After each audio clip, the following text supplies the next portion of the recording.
Week I came to the floor to launch what I have called Waste of the Week. I'll put my prop up here.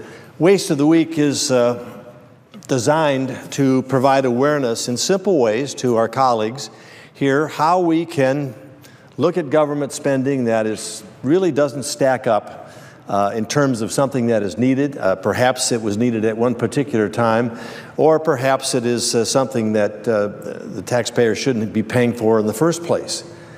I would like to raise awareness, and I'm going to do that each week. This is my second week. And this evening, I would like to present the second Waste of the Week. As you recall, Madam Chairman, I think you were in the chair last week. We talked about the $6 billion that could be saved if we simply fixed a program that was duplicating checks to taxpayers that only qualified for payments from one of those programs, not both. Social Security disability, if you're disabled and can't work, you can qualify for Social Security disability. Unemployment insurance is you can work, but you're not able to find a job. You can qualify for unemployment insurance. But you can't get both. You either can work or you can't work. But here are two federal programs, and shockingly, those programs cost the taxpayer $6 billion. $6 billion, and we're going to start totaling that up. Well, this is the second week of Waste of the Week, and I'd like to talk about duplication in government. While it's a little harder to put a specific fiscal number on the savings, clearly we can save the taxpayer money and start this process, even in small ways, of reducing our debt and deficit and not loading all this on our children and grandchildren. We've tried the big stuff for years, and I was directly engaged in as much as I possibly could the last 4 years, all to be rejected by the president. So let's at least look at the little stuff or smaller stuff and do something to get started with this process of getting us back to fiscal health. What we have found that there are 52 separate programs that provide workplace training, financial instructions, and preparation for people so that they can find a job in the workplace. 52 separate programs. And you have to ask yourself, how in the world did we ever get to 52?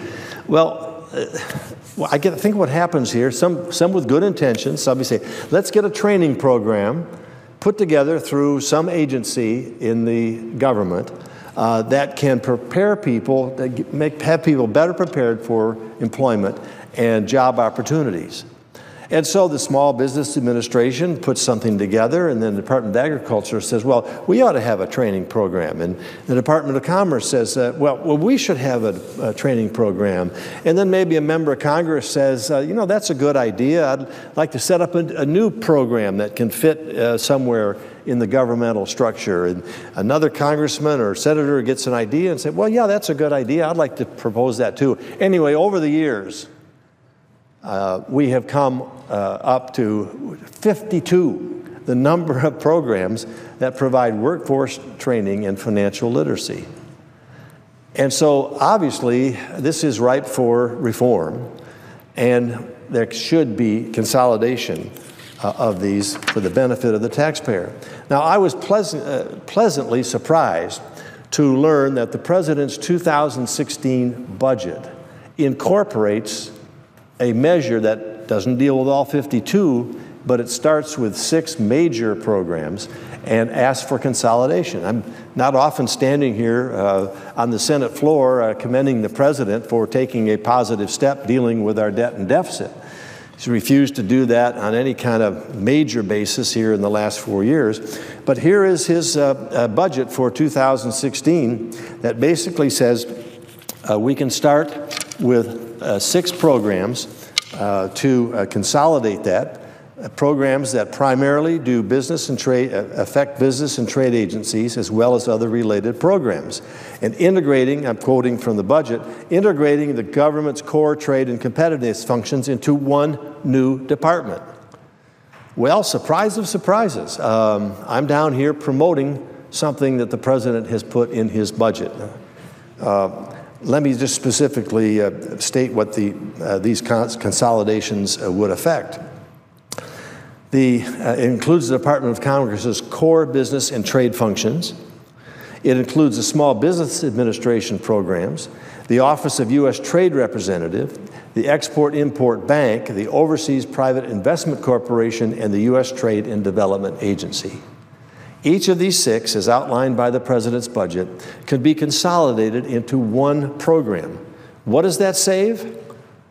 It means that all the rent or the purchase or the cost of property for the government to house 6 different programs with 6 different administrators, 6 different sets of employees and bureaucrats and personnel, computers, the phone cost, and on it goes, setting up an agency. They continue to just metastasize and grow and grow and grow.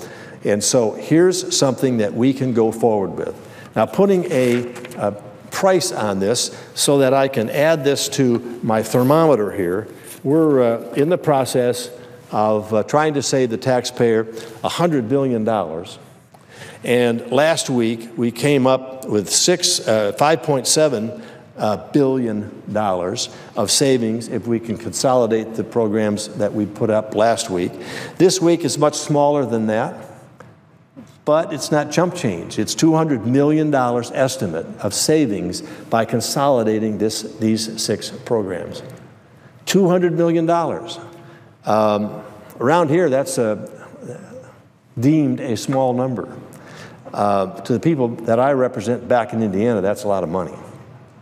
And that's not, and you say, well, the government is spending that. No, the government is spending taxpayer money to provide duplication of programs, and a small step forward in dealing with that would save them $200 million. We think ultimately it'll save a lot more as we go forward and define additional consolidations down the line. So we're going to put a little more red ink. Not red ink. I mean, this is savings. It's in the red because it's now being spent by the government.